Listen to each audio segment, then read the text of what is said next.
جب قیامت کے دن ہر کوئی خوف زدہ ہوگا، ان پر کوئی خوف نہیں ہوگا۔ جب قیامت کے دن ہر کوئی غمگین ہوگا، یہ غم زدہ نہیں ہوں گے۔ پھر پوچھا یا رسول اللہ کچھ آگے کھول دیں راز کے ہوں گے کون؟ آقا نے فرمایا قارا حاضر الا ان اولیاء اللہ لا خوف علیہم ولا هم يحزنون، یہ اولیاء اللہ ہوں گے، ان پر نہ کوئی خوف ہوگا نہ کوئی غم ہوگا۔ اور حضرت ابو مالک الاشعری رضی اللہ تعالیٰ عنہ روایت کرتے ہیں اس مضمون کو، جس کو امام نسائی نے سنن میں اور امام احمد بن حنبل نے مسند میں روایت کیا۔ اس میں فرماتے ہیں کہ جب آقا علیہ السلام نماز پڑھا کے سلام پھیر چکے، ہماری طرف متوجہ ہوئے، تو آقا علیہ السلام نے فرمایا یا ایھا الناس اسمعوا واعقلوا واعلموا،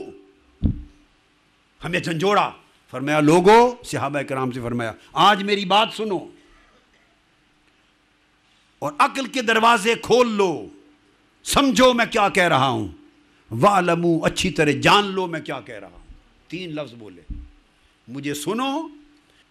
مجھے سمجھو، اور جو کہہ رہا ہوں اسے جان لو۔ آگے آقا علیہ السلام نے وہی بات فرمائی، یہ تنبیہ کر کے ان للہ عبادا لیسوا بانبیاء ولا شہداء یغبطهم الانبیاء والشہداء بمکان من اللہ، پوری حدیث بیان کر دی۔ اجا علی مجالس وقرب من اللہ تعالیٰ، یہ جب بیان فرما چکے، اب اس مضمون میں یہ حدیث میں مضمون میں آیا فجاء رجل من الاعراب،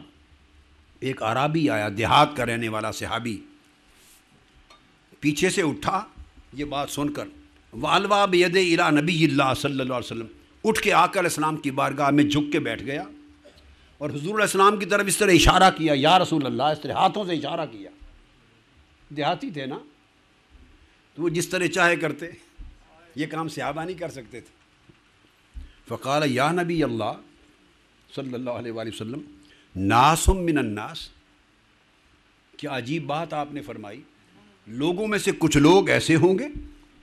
لیسوا بانبیاء ولا شہداء، اب وہ عربی کھڑا ہو کے کہہ رہا ہے، نہ وہ نبی ہوں گے نہ شہید ہوں گے، یغبطهم الانبیاء والشہداء علی مجالسہم وقرب من اللہ، اور انبیاء اور شہداء اللہ کی بارگاہ میں ان کی قربت کو دیکھ کے رش کریں گے۔ یہ بات کہہ کے اعرابی کہتا ہے انعتہم لنا وصفہم لنا،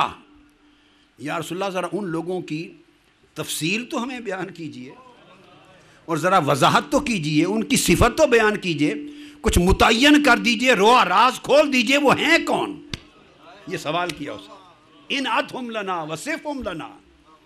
یا رسول اللہ ذرا کھول کر سمجھا دیجئے ہمیں کہ یہ کون لوگ ہیں۔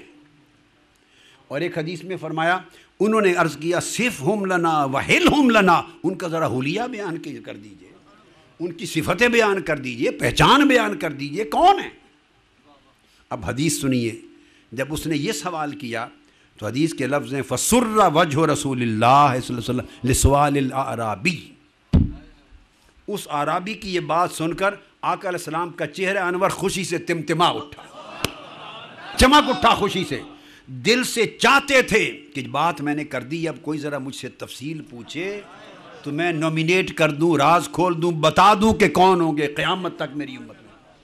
تو ادب کے وجہ سے صحابہ کرام بولتے نہیں تھے، عربی آ گیا، صحابہ کرام کی خوش قسمتی، اور وہ عربی تھا، زیادہ ڈھب تو تھی نہیں بات کی، تو اس نے ساری کھول کے بات کر دی، ذرا تفصیل بیان کیجئے، ذرا حلیہ بیان کیجئے، ذرا ان کی اور شکل بیان کیجئے، بات کھول کے سمجھائیے ہم انہیں پہچان سکیں۔ تو یہ آقا علیہ السلام کے دل کی بات تھی، فسر وجہ رسول اللہ، آقا علیہ السلام خوش ہو گئے، چہرہ مبارک چمک اٹھا خوشی سے، اور پھر اس کے جواب میں آقا علیہ السلام نے فرمایا ہم اولیاء اللہ،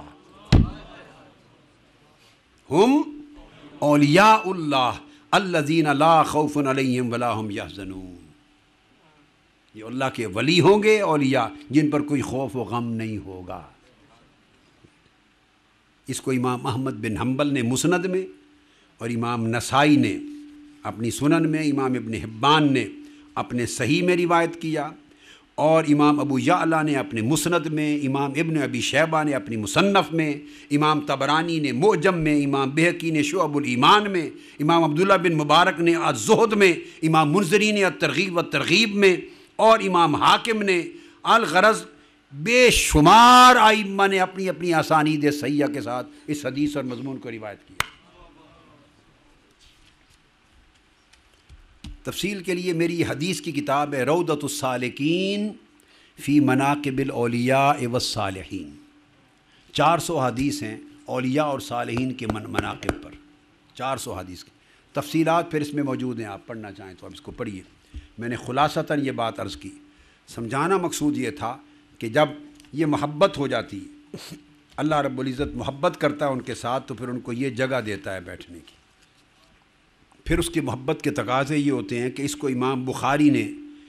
حضرت ابو ہریرہ رضی اللہ تعالیٰ عنہ سے روایت کیا ایک اور حدیث، جو کتاب بدء الخلق میں اور کتاب الادب میں اور کتاب التوحید اور کتاب الرقاق میں، 4 کتابوں میں امام بخاری نے الجامع صحیح میں روایت کی،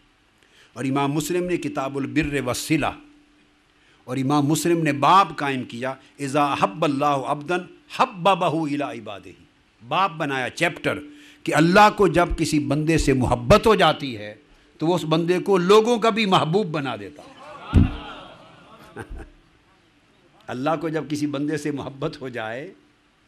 تو یہاں تو یہ دنیا کا نظام تو یہ ہے نا، اگر کسی کو بندے سے محبت ہو تو وہ چاہتا نہیں کہ کوئی اور میرے محبوب سے محبت کرے، کیونکہ پھر وہ شریک گوارا نہیں کرتا، رقیب ہو جاتے ہیں۔ کوئی نہیں چاہتا کہ بندہ کہ میرے محبوب سے کوئی اور محبت کرے، وہ چاہتا ہے میں تنہا محبت کروں۔ دنیا میں محبت میں کوئی کسی کو شریک نہیں کرتا، رب کی محبت کا دستور نرالا ہے،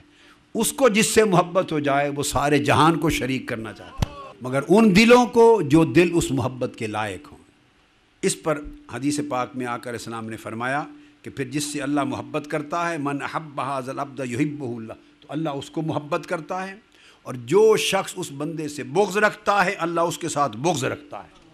جو اس بندے سے عداوت رکھتا ہے اللہ اس کے ساتھ دشمنی کا اعلان کر دیتا ہے، دشمنی کا اعلان کر دیتا ہے۔ یہ نظام اللہ تبارک و تعالیٰ قائم فرماتا ہے دنیا میں۔ ارشاد فرمایا، حدیث ابو ہریرہ رضی اللہ تعالیٰ عنہ راوی، ترمذی شریف میں، آقا علیہ السلام نے فرمایا کہ میں جس سے محبت کرتا ہوں اس کی محبت آسمانوں پر پھیلا دیتا ہوں، اس کی محبت زمین میں اتار دیتا ہوں۔ اور پھر ارشاد فرمایا حضور علیہ السلام نے صحابہ کرام کو کہ اس محبوب بندے کی محبت کا زمین و آسمان پر پھیل جانا، فرشتوں کے بھی اندر بھی اور لوگوں کے دلوں میں۔ آقا علیہ السلام نے فرمایا فذالک قول اللہ ان الذین آمنوا وعملوا الصالحات سیجعل لهم الرحمن ودا، یہ قرآن میں جو اللہ کا وعدہ ہے کہ جو لوگ ایمان لاتے ہیں، اعمال صالحہ کرتے ہیں، اللہ تعالیٰ ان کے لیے لوگوں کے دلوں میں محبت رکھ دیتا ہے۔ یہ قرآن کی آیت ہے۔ آقا نے فرمایا اس آیت کا عملی مشاہدہ آپ نے کر لیا اللہ کے عمل کے ساتھ، اللہ اس طرح کرتا ہے۔ اب اس احسان کی شکل میں، کیونکہ احسان کی بات ہو رہی ہے، پھر ایک حدیث ہے، انس بن مالک رضی اللہ تعالیٰ عنہ روایت کرتے ہیں، آقا علیہ السلام نے فرمایا اذا جمع اللہ الاولین والآخرین ینادی مناد فی صعید واحد فی من بطنان العرش، جب پوری قیامت بپا ہو جائے گی، لوگ جمع ہوں گے تو عرش سے آواز آئے گی، عرش سے آواز آئے گی، بڑی خاص توجہ طلب لفظ ہیں، عرش سے ایک آواز آئے گی، این اہل المعرفۃ باللہ و این المحسنون، آواز آئے گی اللہ کی معرفت رکھنے والے کہاں ہیں، اور اللہ کے محسن بندے صاحبان احسان کہاں ہیں۔ انہی ٹائٹلز کے ساتھ قیامت کے دن بلایا جائے گا۔ عارف بندے کھڑے ہو جائیں، عارف کہاں ہیں اور محسن کہاں ہیں۔ اب حدیث میں آیا، حضور علیہ السلام نے فرمایا فَيَقُومُ أُنُقٌ مِّنَ النَّاسِ حَتَّى يَقِفُوا بَيْنَ يَدَيِ اللَّهِ، لوگوں میں سے کچھ بلند گردنوں کے ساتھ لوگ نکلیں گے، اللہ تعالیٰ کے حضور سامنے کھڑے ہو جائیں گے۔ فَيَقُولُ وَهُوَ أَعْلَمُ بِذَلِكَ مَا أَنْتُمْ، آقا علیہ السلام نے فرمایا وہ پوچھے گا تم کون ہو، تم کون لوگ ہو، اور حدیث میں آقا نے فرمایا حالانکہ وہ جانتا ہوگا کہ کون ہے، مگر وہ قیامت کے دن اعلان کروانا چاہتا ہے۔ وہ کہیں گے نحن اہل المعرفہ، باری تعالیٰ ہم تیری معرفت رکھنے والے، تیرے عارف بندے ہیں، جن کو دنیا میں تو نے اپنی معرفت دی وہ ہم تھے، اور ہمیں تو نے اس کا اہل بنایا اور ہمارے دلوں میں اپنی معرفت رکھی۔ اللہ پاک فرمائے گا فیقول صدقتم، تم سچ کہہ رہے ہو۔ پھر دوسرے لوگ آئیں گے، اٹھ کے کھڑے ہو جائیں گے ساتھ، بھئی تم جو ادھر کھڑے ہو تم کون ہو؟ وہ کہیں گے ما انتم، کون ہو؟ فرمائیں گے نحن المحسنون، باری تعالیٰ ہم صاحبان احسان ہیں۔